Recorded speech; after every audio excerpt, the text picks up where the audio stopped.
Yeah, because they have separate groups that go to different places. Like, but that's where the oil is going now? The oil's coming in right now. So is that in Mississippi or Alabama? That's Mississippi water. We haven't got it until this week. And this week we got I feel in the paper. Okay. Tomorrow you come down, you sign, not you guys don't have. Yeah. Okay, well tomorrow they're gonna come down and check your boat. They're gonna give you all the information. Okay. Because they have to come out and check your boat. I don't have my deckhands all their information. I can give you their name. Cái thằng này nó mới vô cái khúc của mình đây. Nó chấp hành giấy tờ tên của này chấp vô sở số 2 đó.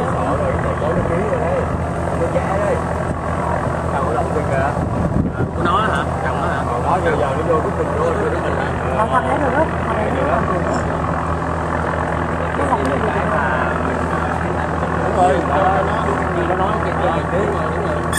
It's at the end of the day for a lot of voters, and they have to sign in for BP, do a lot of paperwork and information, and get it back to the person that's in charge. And it's quite an ordeal from what the guys are telling me. I'm about to interview with another boat captain who's just hired on. Okay. Hi, I'm Linda Jeffers, and I'm with Equity and Inclusion, and we're out here interviewing people because we want to help you. We want to know what your issues and problems are. What is your name? Danny Ross. Danny, where's your boat? It's right over there on the other side of that green one. It's big white. What's the name of it? Tara Darlene. What is it? The Tara Darlene. The Tara Darlene. It's quite a way for us to get to that. Yeah, it's over on the other side. But you can see the black pipes on the other side of the big white boat.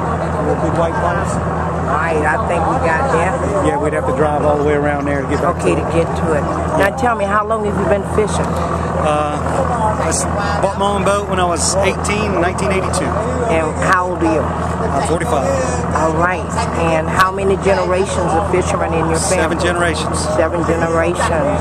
Tell me, how do you feel about this oil spill and how it's affecting you and your family? Well, we kind of in a position where we don't know where we stand anymore. People used to say you do a seasonal job, and how do you have any security in that? Well, the only secure thing I ever know is fishing, because I always figured the good Lord would provide us some seafood to catch and people want to eat it. Right. And now I'm looking at a situation, judging from the Valdez and surpassing Valdez, and just talking to all my friends in the oil field. I think we're looking at a Dead Sea situation here because there's no way to check it. How big is your boat? She's 75 foot, almost as big as one of these. Okay. A little shorter, but about the same class. Okay. So when you go out, how long are you able to go out? I usually, being I'm not a freezer boat, I keep my catch. I'm usually good for about 10 days. For 10 days? If I process the shrimp right and hold them, good for 10 days there. But on other trips, we catch them fast, maybe a week. So how far out do you go?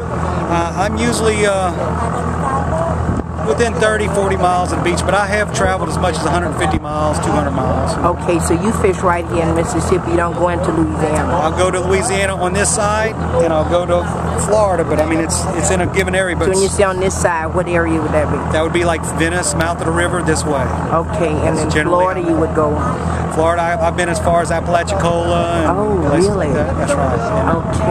Okay. So you're not, is there oil in boat? I know there's in Venice. When you say Appalachia, Florida, is it going that way too?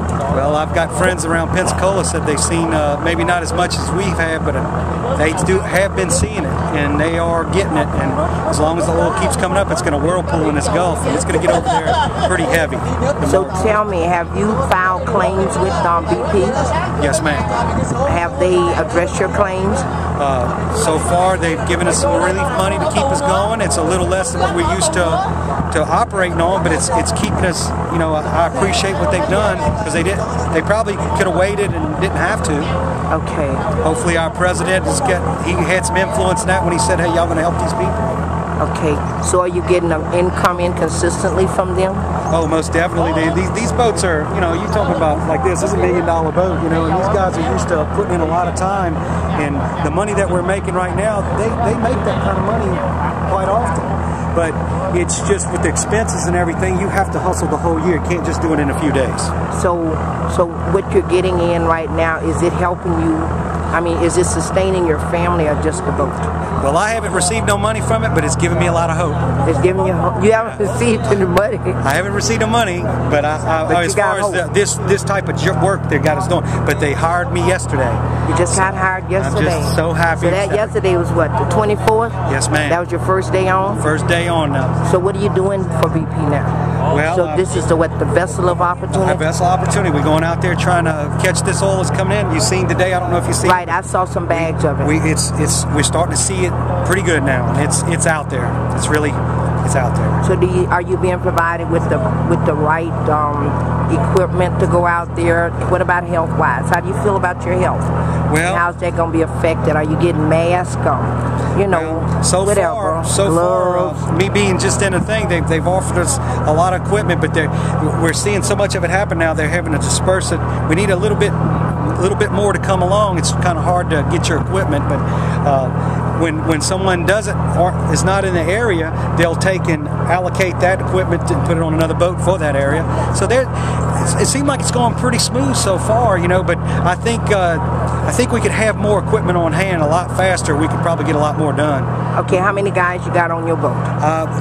Me and 3 other people. That's what we're required on this class of boat. Okay. So, all right. If you had a magic wand right now, considering the situation we're in, what would you do with that magic wand? That is a question. I believe we would most definitely turn back the clock.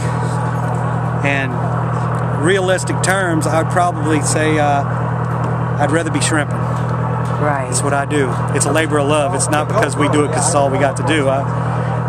There's other things I can do, but I love to do this, and I'm good at it. These gentlemen are good at it. You can see the equipment they got. Yeah. That's right, exactly. So do you think you're going to relocate? We're going to see what we can do with this. If we can be part of the solution and fixing the problem, then we're going to hang with this. My wife's from another country, and if I have to, I'll move back over there. Because I don't see where dumping this many people affiliated with seafood on our job market in this country is going to help the country. Because we have no skills for that. They'll have to train us. Okay, I'm going to ask you again, how do you think your health problems are coming and legal situations? Well, I know my brother has a bout with benzene right now due to it's got leukemia on him, and he's taking treatments. And he's a 31-year-old man with 3 kids, and I know that this is affiliated with a lot of benzene stuff, but I don't really think that. Do you think BP I'm not in the same element. That? Yeah. I don't see where I'm affiliated with that. I'm not trained for that, and whenever they train me and they've offered me the training, I'll get on the list, then I'll be exposed to that. The guys that's already touched all, they've been trained. So, like I say, I'm brand new in it, so I'm learning the ropes today. Okay, and what about legal assistance, paperwork that you do? All these things are, I guess it's everybody's learning what to do right now. Even our law firms around here are learning how to do these things. And I'll be straight up with you. I think BP, with what they're having to work with, what they're used to doing, what their forte is, I think they're doing a pretty good job from what I see this morning. I mean, because I had to deal with FEMA and MEMA and all these things after Katrina. We just got off of that. So here I am now with a company that actually likes, look, they act to me like they care, and they're putting us to work, and they're mobilizing, and they don't have no excuses. They'll tell you, well, we're falling short here, boys, but we're going to work it out. Okay. I thank you so much, and I love you. Well, and we're going to do everything we can to try and help remove the kinks in the system out for you. Okay? I don't know what kind of kinks they got, but I just know that I love the idea that I got maybe a company that can keep me going versus the government bureaucracy that stops me from going. Because during Katrina, I had no work. I had to become a janitor. Oh my God. Yeah, it was okay. At least I had a job, but I did that for a year and a half till I could go back shrimping. Did you have to deal with the SBA loan? I was forced with the SBA loan because I didn't qualify for a grant. That's with Katrina or with this oil spill? With the Katrina. Oil spill, I haven't got nothing motivated in that level yet. Okay. So we're not planning on doing nothing there as long as they can utilize it. This might be an ongoing thing for a year, 6 months, 2 months, or maybe 20 years. But if they'll employ me, I can call BP a boss. All right. Thank you so much. I love you.